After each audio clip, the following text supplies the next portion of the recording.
Jamaah pengajian malam Ahad Masjid yang mulia ini, kita di kesempatan ini akan berbicara seputar sedekah atau sodakoh yang sifatnya sunnat.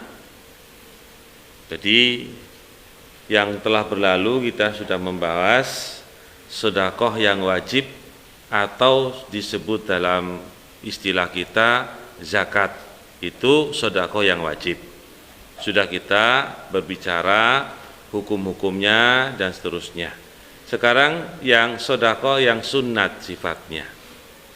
Dan ini pula juga menambah amalan-amalan kebaikan muslimin dan muslimat. Dan Nabi SAW memperbanyak amalan sodakoh sunat ini, terutama di waktu-waktu khusus seperti di hari raya atau di bulan Ramadan. Ya, itu Nabi lebih banyak bersedekah karena keutamaan yang ada di bulan Ramadan. Bapak-bapak, ibu-ibu, perkara yang berkaitan dengan sedekah itu banyak disebutkan dalam Al-Quran, apalagi hadis Nabi SAW. Bahkan, mana kasat sedekah, tidak akan berkurang itu sedekah. Maksudnya orang yang bersedekah itu tidak akan mengurangi hartanya. Tenan ini. Jadi orang yang bersedekah ikhlas sedikit atau banyak tidak akan mengurangi hartanya, justru akan memperbanyak hartanya. Kalau orang bersedekah itu ikhlas, Pak Bu, nggih, itu rahasianya. Betul-betul mengeluarkan itu ikhlas karena Allah, bukan untuk dipuji atau disanjung oleh manusia. Di dalam Al-Quran beberapa dasar kita dianjurkan untuk bersedekah. Disebutkan dalam ayat-ayat tertentu seperti surat Al-Baqarah 177. Allah berfirman, A'udzu billahi minasyaitonir rajim. Wa atal mala ala hubbihi dawil qurba wal yatama wal masakin wa banas sabil wasailina wa fi riqab. Dan berikanlah harta apa yang dicintainya. Jadi ini ada kalimat harta yang disukai. Itu lebih baik kalau kita sedekahkan. Nilainya itu lebih baik kalau harta yang kita cintai justru yang kita sedekahkan. Itu nilainya lebih baik dari sekedar harta yang kita miliki tapi yang kita tidak sukai kemudian kita kasih ke orang. Itu pun ada nilainya, tapi yang terbaik itu harta yang dicintainya. Nah, ini perlu keimanan nggih, Pak, Bapak-bapak, Ibu-ibu nggih. Jadi kata Nabi dalam pengertian sedekah itu artinya badlul mal lil muhtaj taqarruban ilallah. Seorang itu mengeluarkan harta untuk orang yang membutuhkan dalam rangka taqarrub kepada Allah. Itu namanya sedekah. Bahkan dalam hadis dikatakan as-sadaqu atau as-sadaqah burhanah. Sedekah itu burhan, bukti keimanan. Kenapa kok sedekah itu bukti keimanan nggih, Pak? Karena di manusia al-mal itu mahbubun linufus. Harta itu sangat dicintai oleh jiwa-jiwa. Orang itu sangat mencintai harta, itu benar. Tetapi ketika yang dicintai itu bisa dikeluarkan, disedekahkan sedikit, itu menunjukkan keimanannya. Jadi as-sadaqatu burhanun, bahwa sedekah itu bukti keimanan. Dan sodako itu pula bagi seorang yang bersodako bisa menjadi tameng api neraka. Bapak-bapak, ibu-ibu nggih, ketika Nabi SAW itu berkhutbah di khutbah Id, Nabi itu berkhutbah pertama secara umum kepada kaum muslimin, mendengar nasihatnya. Kemudian Nabi memberikan waktu khusus untuk memberikan nasihat kepada para wanita di khutbah Id. Di antara Nabi SAW itu menasihati para wanita itu bahwa Nabi mengatakan penduduk api neraka itu kebanyakannya dari golongan wanita. Maka oleh sebab itu, biar bisa menjadi tameng api neraka, maka banyak-banyaklah kalian bersedekah di dalam khutbah itu. Di dalam khutbah apa? Itu untuk menasihati para wanita. Bagaimana mereka itu bisa terhalangi dengan api neraka? Mereka dianjurkan banyak-banyak bersedekah. Kemudian di dalam riwayat tersebut, Bilal sebagai muadzin Nabi itu menghamparkan kain selendangnya. Kemudian para wanita di saat itu banyak melemparkan kalung-kalung dan gelang dan anting-anting mereka di tempat yang disediakan oleh Bilal. Yaitu menunjukkan, dalil ini menunjukkan bahwasanya wanita itu banyak-banyaklah bersedekah. Maksudnya sedekah itu sekemampuan kita, sedekah yang sunat.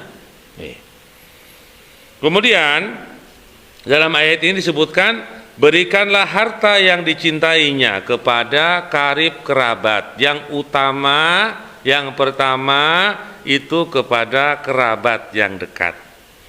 Kalau memang sudah terpenuhi dan sudah rasa cukup, diberikan kepada yang lain seperti yang membutuhkan. Disebutkan wal yatama.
Kemudian juga yang disebutkan di sini wasailina wa fi riqab, orang-orang yang meminta-minta, maksudnya orang-orang miskin yang meminta-minta. Dikasih, Pak. Oke. Kemudian juga orang yang ingin membebaskan dirinya dari perbudakan, kalau ada. Kalau ada orang yang ingin membebaskan dirinya dari perbudakan, maka bantulah dia agar dia bisa membebaskan diri dia dari perbudakan dengan harta yang dia miliki. Kemudian dalam hadis Nabi SAW disebutkan 7 golongan orang-orang yang dilindungi Allah. Nabi mengatakan dalam kitab Sahih Bukhari dan Muslim, sab'atun yudilluhumullah fi dillihi yauma la dilla illa dilluh. 7 golongan orang yang akan dinaungi oleh Allah Subhanahu wa taala pada mereka di perlindungannya pada hari yang tidak ada naungan kecuali naungan Allah saja, yaitu di padang mahsyar nanti setelah hari kiamat, kemudian manusia dikumpulkan di padang mahsyar. Apa itu? Di antara 7 itu disebutkan salah satunya, rajulan tasaddaqa bisadaqatin fa akhfaha hatta la ta'lam simaluhu ma tunfiku yaminuh. Seorang yang bersedekah kemudian dia menyembunyikan sedekahnya biar tidak dilihat orang, maksudnya secara sembunyi-sembunyi, sampai tangan kirinya itu tidak mengetahui apa yang diinfakkan oleh tangan kanannya, saking rahasiane tangan kirinya itu tidak mengetahui. Ini ibarat bahwa orang itu betul-betul menyembunyikan. Menyembunyikan apa? Sedekahnya. Itu paling terbaiknya. Tetapi kalau seandainya ada yang bersedekah untuk ditunjukkan, itu maksudnya untuk memberi pelajaran bagi orang-orang yang lain agar mereka pun tergerak hati untuk bersedekah pula. Itu tidak mengapa. Tetap kita bersedekah karena Allah, tetapi kita memberikan pelajaran kepada yang lainnya. Mungkin orang-orang yang mampu, orang-orang yang mungkin belum pernah bersedekah, atau mungkin hartanya lagi banyak, lagi lebih-lebih, diberi pelajaran agar mereka pun bersedekah. Itu pula namanya dakwah. Dakwah mengajak orang untuk apa? Bersedekah. Itu dibutuhkan, tidak mengapa. Tapi asalnya bersedekah dengan rahasia itu lebih baik, karena lebih menjaga keikhlasan, tidak menunjukkan kepada riya, karena syaitan itu selalu datang kepada manusia untuk amalannya itu rusak, karena syaitan tidak ridho kalau manusia itu amalannya diterima oleh Allah, pasti dia akan berbuat sesuatu. Maka dengan rahasia itu lebih menutup jalan-jalan syaitan untuk orang itu rusak amalannya, itu sedekahnya. Kemudian pembahasan selanjutnya, kita dalam bersedekah itu biar amalan sedekah itu tidak terhapus, tidak cuma-cuma, maka kita harus menjaga perkara sebagai berikut. Disebutkan dalam Al-Quran, Allah berfirman, ya ayyuhalladzina amanu la tubtilu shadaqatikum bil manni wal adha, dalam surat Al-Baqarah ayat 264. Wahai orang-orang yang beriman, janganlah kalian membatalkan sedekah kalian itu dengan sebab yang pertama, bil manni, dengan menyebut-nyebut amalan yang telah dikerjakan, diceritakan sana sini dan seterusnya, biar dibilang orang apa? Wah, itu bisa membatalkan sedekah yang telah kita kerjakan. Yang pertama. Yang kedua, wal adha, tidak menyakiti. Maksudnya ketika bersedekah itu tidak menyakiti orang yang diberi sedekah. Bisa kok Pak? Bisa aja. Ada orang beri sedekah malah justru menyakiti orang. Walaupun dia bersedekah tapi justru menyakiti hati orang yang diterima, yang menerima sedekah. Misalnya, kono wis diberikan, kono rasa kene meneh. Jadi berikan tapi apa? Nyakiti. Jadi nggak jadi amal soleh, justru menjadi pembatal sedekah. Jadi hati-hati nggih, kalau beri ya wis ikhlas wae ora. Walaupun pemberiannya sekali tok kuwi, tapi ya ikhlas, rasa ngumpat-ngumpat, rasa menyakiti nggih Pak Bu. Jadi amalan soleh itu bisa terhapus karena sebab perbuatan kita sendiri, dan itu kerugian. Kemudian yang berikutnya yaitu berkaitan dengan sedekah pada keadaan sehat itu lebih afdol. Orang yang sehat kemudian dia bersedekah itu lebih afdol daripada orang yang sakit kemudian baru sedekah. Hadisnya Nabi SAW bersabda, baik, Nabi mengatakan tatkala ditanya tentang ayu sedekah afdal, sedekah mana yang paling utama? Qala, berkata Nabi SAW, anta sadaqah wa anta sahihun. Engkau bersedekah itu sedangkan engkau dalam kondisi sehat dan dalam kondisi rakus. Maksudnya tamak terhadap harta tapi panjenengan masih mau bersedekah, itu paling baik. Jadi panjenengan bisa merasakan ya, orang bersedekah dalam kondisi sehat, dalam kondisi rakus dengan harta tapi mau bersedekah, itu lebih baik. Karena kalau orang rakus dengan harta itu biasanya bersedekah. Jadi kalau mau bersedekah itu bagus, kata Nabi. Kemudian juga Nabi mengatakan wa ta'ammalul ghina wa tahsal faqr. Juga orang yang dia itu menyukai kekayaan dan takut dari kemiskinan. Di saat itu orang yang bersedekah hartanya itu lebih utama. Bang. Nah itu bisa dilihat dalam diri kita. Monggo-monggo bapak-bapak, umur semakin tua, semakin lanjut, monggo-monggo amalnya itu diperbaiki. Karena ya kita bukan mendoakan Pak. Yang namanya umur itu kan sudah dibatasi dan terbataslah kita itu rata-rata pinten. Jadi monggo-monggo di hari-hari ini dan hari-hari ke depan tentunya kita itu bertambah umur. Kita semua sama, perbaikilah amal-amal soleh kita. Monggo-monggo. Karena dunia itu sudah kita mulai meninggalkan pelan-pelan dengan umur. Apapun yang kita suka pun keadaan fisik kita sudah tidak bisa menerima kadang-kadang. Nggih, Pak.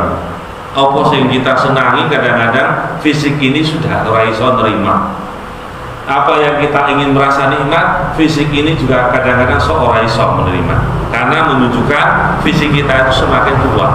Nah, itu menunjukkan kita sudah mau meninggalkan sedikit-sedikit tentang kenikmatan dunia. Maka menujulah kepada akhirat. Karena kita orang beriman, percaya tentang akhirat, percaya tentang ada apa-apa yang disediakan pada kita di akhirat nanti.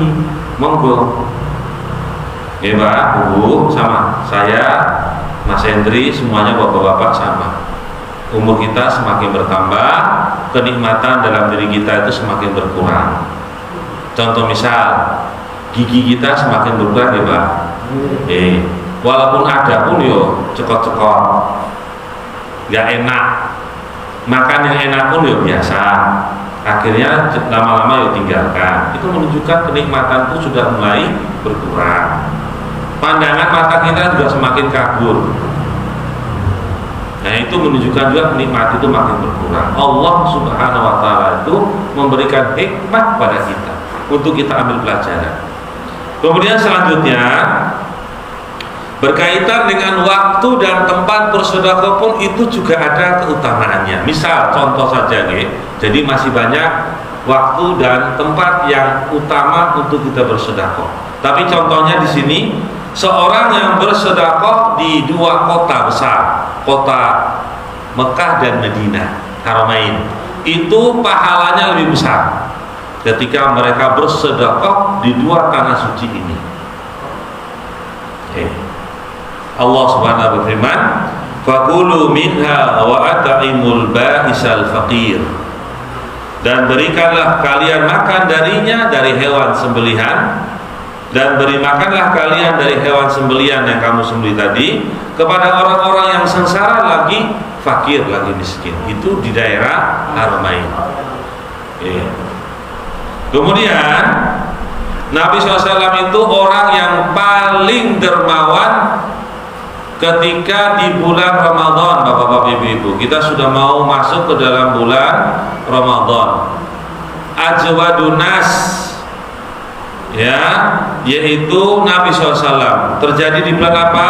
Wa kana ajwada ma yakunu fi Ramadan. Nabi itu paling dermawan ketika masuk bulan Ramadan.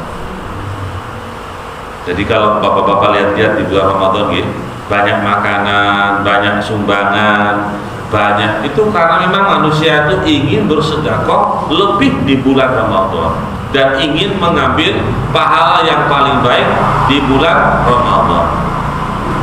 Dan itu terjadi di seluruh dunia, Pak, bapak-bapak. Ya, monggo-monggo kita pula mengikuti apa yang telah dijalani oleh orang-orang terdahulu dari kalangan orang-orang yang soleh. Yaitu ketika Nabi SAW ditemui oleh Jibril dalam hadis, fakana ajwada bil khair minarihi al mursalah. Yaitu Nabi ketika ditemui oleh Jibril di bulan Ramadan, ya, Nabi itu orang yang paling dermawan dengan kebaikannya, lebih dari tiupan angin yang menghembus. Maksudnya tuh saking baiknya, nggak tahu gambarannya kayak opo dibandingkan dengan apa? Angin yang berhembus. Baiknya Nabi SAW terus. Maksudnya apa, Pak? Angin yang berhembus itu mandek boten nggih. Terus, dan angin yang berhembus itu terus. Nah, Nabi itu bersedekahnya itu di bulan Ramadan itu terus menerus. Itu maksudnya. Jadi ajwad di sini paling dermawan itu sering dan terus menerus bersedekah di bulan Ramadan. Kemudian pembahasan kita masalah sedekah ini, yaitu kita berakhir dengan pembahasan bahwa ketika kita diberikan oleh Allah kemudahan dalam bentuk rezeki, misalnya kita mendapatkan rezeki yang banyak, ya Pak, tiba-tiba hari ini kejatuhan rezeki yang banyak, entah itu pemberian orang, entah itu dapat dari warisan, entah itu dapat dari hadiah, atau dapat dari segala macam yang kita bekerja padanya, kita merasa dapat sesuatu yang banyak, maka disunahkan untuk disedekahkan sedikit kepada orang miskin. Itu disunahkan. Jadi maunya panjenengan mendapatkan harta yang banyak dari ini, langsung ingat, oh aku tak sedekah sedikit pada orang miskin. Itu disunahkan di dalam Islam. Dalilnya diantaranya Allah berfirman, wa atu haqqahu yauma hasadih, dan berikanlah oleh kalian haknya, hak harta itu pada hari memanen. Maksudnya pada saat memanen, kebanyakan manusia itu mendapatkan rezeki tambahan, maka dia mengeluarkan sedikit zakat atau hartanya itu untuk disedekahkan kepada orang. Itu juga termasuk perkara yang disunahkan. Ya. Tapi dalam ayat ini berkaitan dengan zakat yang berkaitan dengan zakat yang wajib. Tetapi sebagian ulama menjelaskan bahwa apapun yang kita dapatkan dari harta yang banyak, terkadang langsung kita berikan sedekah kepada orang-orang miskin. Ya. Kemudian di semua pembahasan kita ini adalah bentuk-bentuk kebaikan Islam. Islam itu mengajarkan segala macam bentuk kebaikan, dan yang kita bicarakan hari ini berupa harta benda. Apa yang harus diperbuat dari harta benda itu yang kita miliki. Maka untuk mendapatkan pahala, mendapatkan sesuatu di akhirat nanti yang baik berupa surga atau jannah, itu dengan cara bersedekah. Itu yang pembahasan kita di sini. Dan Islam mengajarkan kepada kita untuk bermuasah, yaitu untuk bersikap santun kepada orang lain dari harta yang kita miliki, tidak boleh kikir. Kemudian juga Islam mengajarkan kepada kita at-ta'awun 'alal birri wa taqwa, tolong menolong di atas kebaikan dan ketakwaan, yaitu tolong menolong diantaranya dengan bersedekah kepada orang lain. Itu namanya tolong menolong. Maka betapa indahnya agama ini dan betapa kuatnya hukum-hukum yang ada dalam agama ini yang mengajarkan kepada kita semua kebaikan, dan kita hanya meminta kepada Allah Subhanahu wa taala diberikan rezeki pengetahuan tentang Islam dan berpegang teguh kepada syariatnya, dan kepada Allah kita bersandar dan kepada Allah kita mohon pertolongan. Begitu saja, mudah-mudahan pembahasan ini bermanfaat untuk kita semuanya. Monggo kalau ada pertanyaan silakan, masih punya waktu. Monggo Bu. Oke.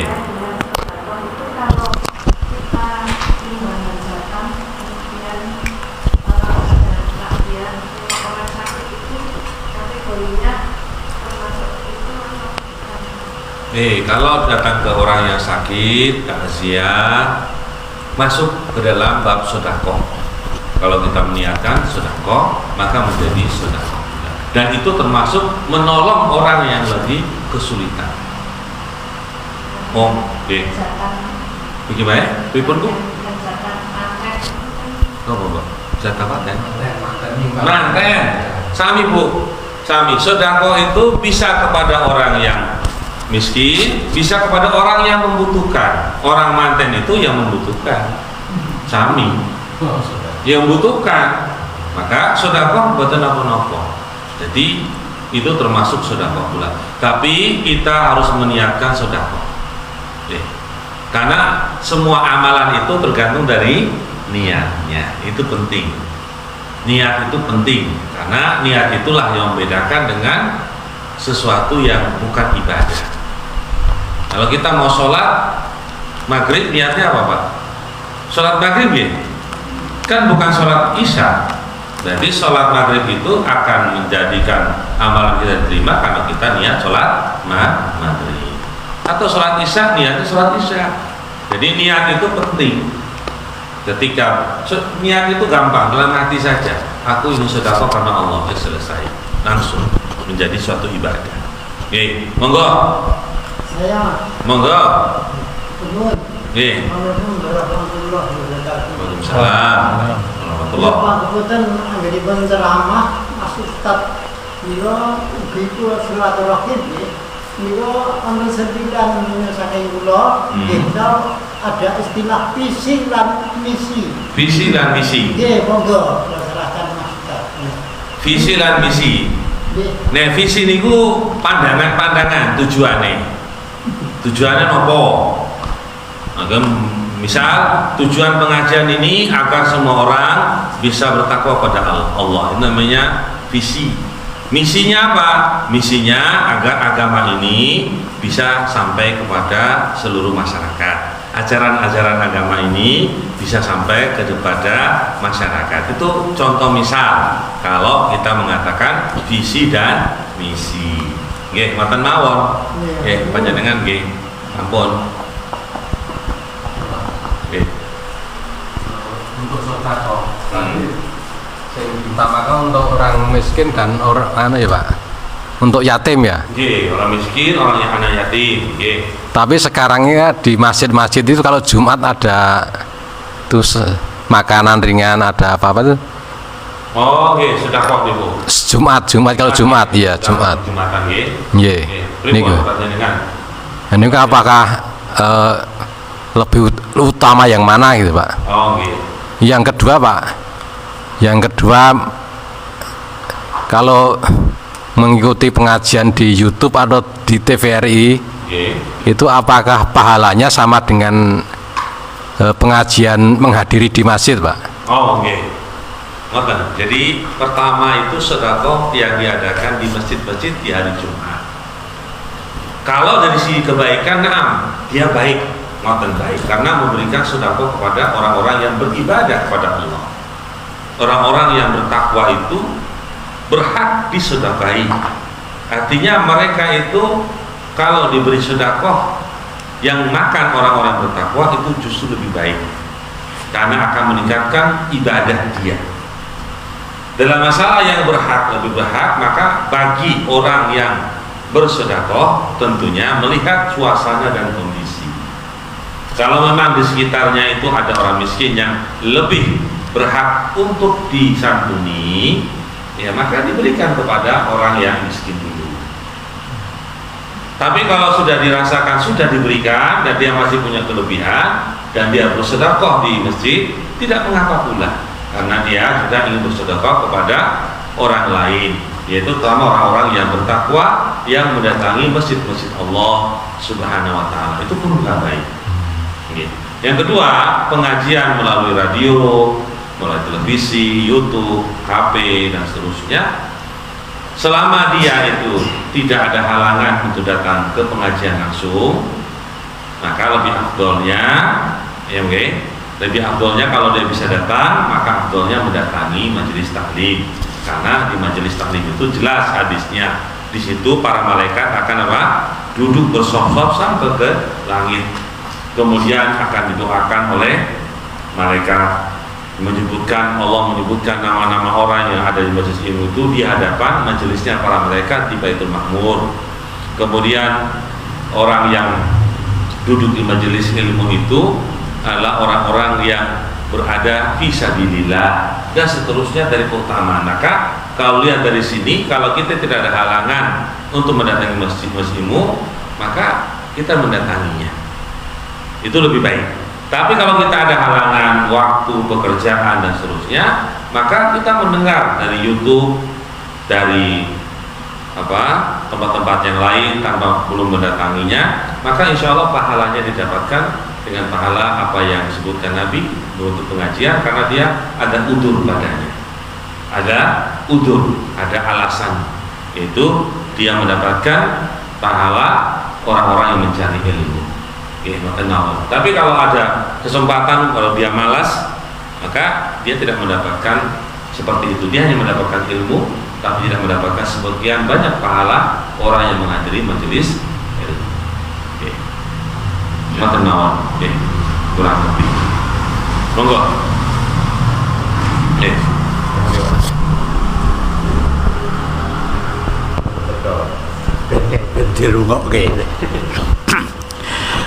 Assalamualaikum warahmatullahi wabarakatuh.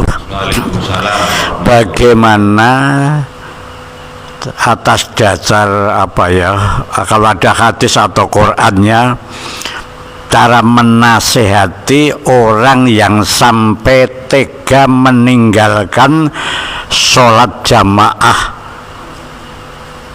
sholat fardu di masjid hanya karena mungkin tidak cocok dengan adanya pengajian ini misalnya.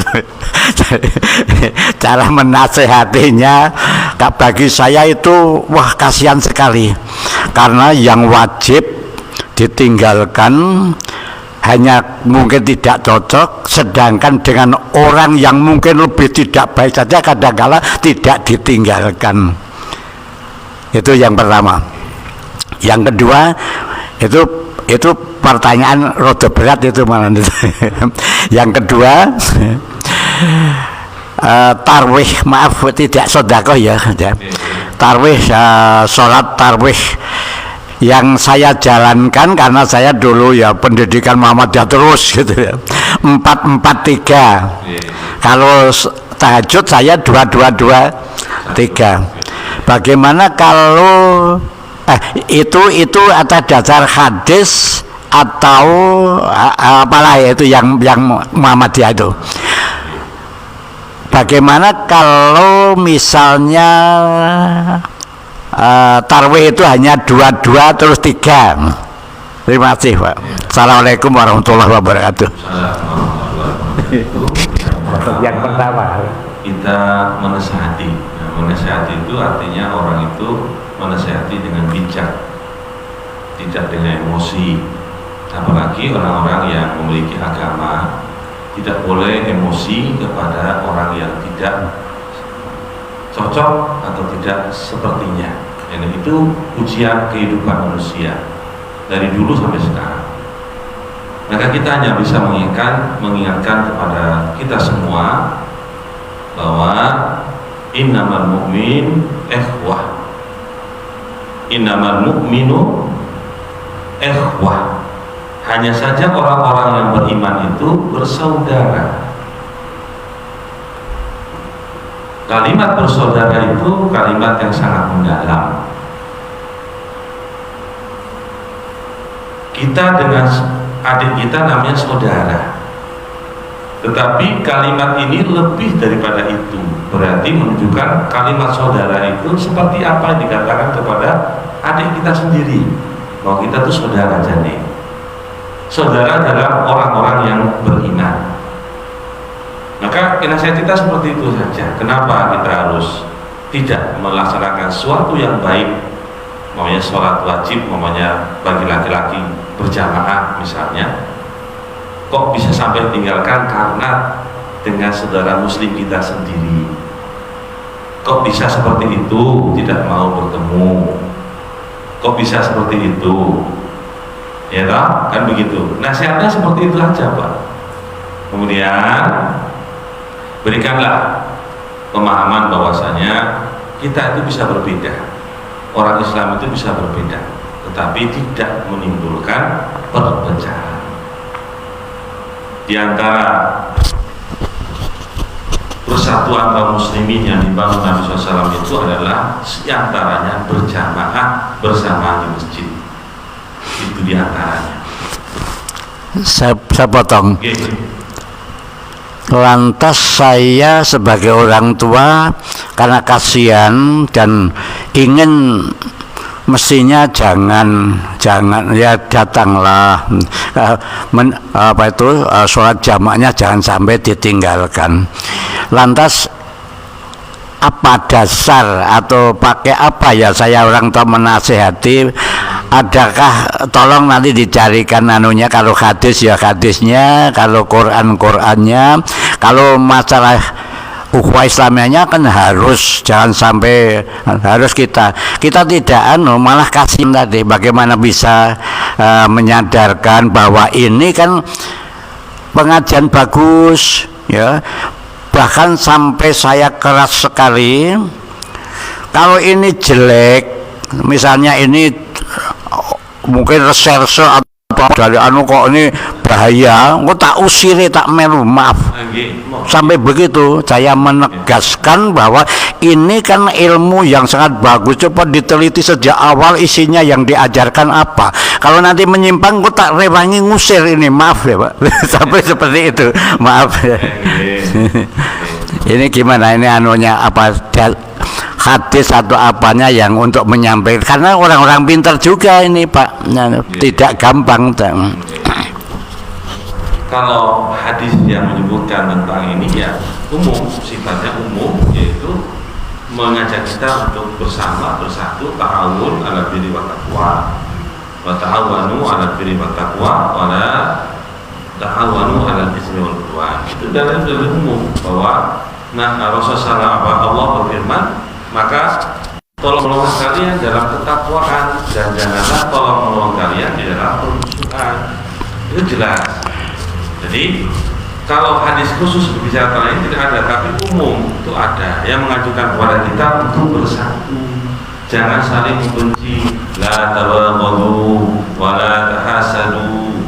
Janganlah kalian saling membenci, janganlah kalian saling itu ada semuanya. Hadis Nabi.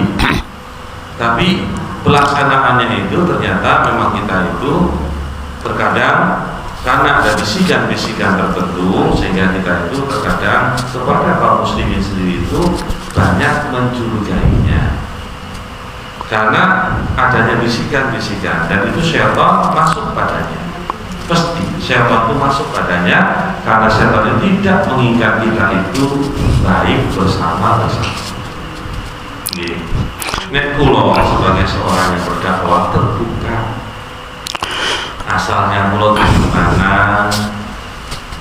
tinggal di mana, mengajar di mana, jelas, bukan ditutup-tutupi, dan biasa saja kula.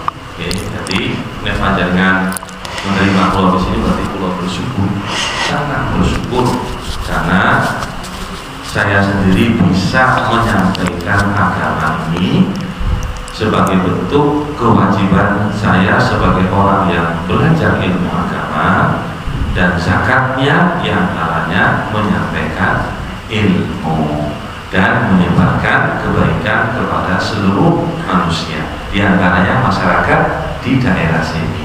Dan saya sangat bersyukur dan panjenengan insya Allah diberikan oleh Allah kebaikan yang banyak karena menerima dakwah atau ajaran-ajaran agama Allah Subhanahu. Mudah-mudahan Allah memberikan petunjuk kepada kita semuanya ke jalannya yang lurus. Sebabnya gini Ustadz, zaman sekarang itu ada pihak ketiga, artinya bukan muslim. Ini yang saya khawatirkan. Jadi ini terima kasih sekali keterangan Ustadz mendinginkan. Ini mudah-mudahan didengar ini, kan ini kan disiarkan itu.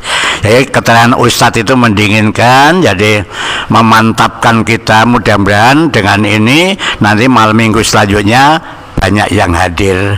Karena saya sudah tidak kurang-kurang waktu saya diberi kesempatan pengajian yang penuh itu sudah saya sampaikan ini.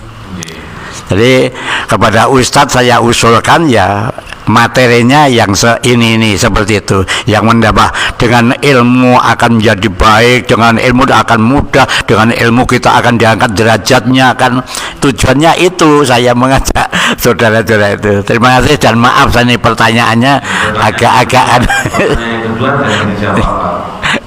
Masalah sholat tarawih dengan 4-4-3 itu tidak mengapa dilakukan karena berdasarkan hadis Nabi SAW. Tetapi para ulama berbeda dalam menafsirkan, memahami hadis tersebut, sehingga tidak mengapa karena itu adalah ijtihad sebagian ulama yang mereka melakukan sholat tarawih itu dengan 4-4-3 dan itu tidak mengapa. Itu hanya bentuk pemahaman terhadap sebuah hadis dari penafsiran, dan penafsiran dalam Islam itu dibolehkan asalkan berdasarkan sesuatu yang mendasar dari dalil, dan para ulama ada yang sebagian berpendapat demikian dan kita menerima. Kalau menurut Ustadz mana yang yang Abdul lah itu 4-4-3 tapi 2-2-2-2-3. Nah, itu harus seperti itu. Nah, kalau dari sisi keabdulan memang dalam sabda Nabi itu kebanyakannya atau yang Ustadz kerjakan, lakukan. Kebanyakannya itu yaitu sholatul lail masna. Dalam beberapa hadis diriwayatkan bahwa sholat malam itu dikerjakan 2 rakaat salam, 2 rakaat salam. Itu yang utama. Kalau dari sisi sah tetap sah, 4-4-3 sah. Saya orang tua, kalau hanya 2-2 terus witir boleh enggak itu ya? 2 witir 2-3 rakaat boleh. 2 rakaat salam, 2 rakaat salam, kemudian dengan ingin witir 3 rakaat salam. Bukan karena malas tapi orang tua kondisi. Boleh ya. Sudah mepet waktunya. Terima kasih. 2 salam 3 rakaat witir boleh. 2 salam 1 rakaat witir boleh. Atau 2 rakaat salam 1 rakaat witir salam. Saged boten apa-apa. Itu tarawih boleh ya itu. Oh, makasih. Itu kan bukan dihitung dari harus sekian rakaat, tetapi minimal. Minimal itu 2 rakaat dengan iya. kan gitu. Itu namanya. Jadi tidak harus 21 rakaat, tidak harus 11 rakaat, tidak. Oh nggih. Matur nuwun. Nggih. Cukup sekap. Nggih. Sampun nggih Bu, Bapak-bapak. Wonten kesalahan dimaafkan nggih. Subhanallahumma bihamdika asyhadu an la ilaha illa anta astaghfiruka wa atubu ilaik. Assalamualaikum warahmatullahi wabarakatuh.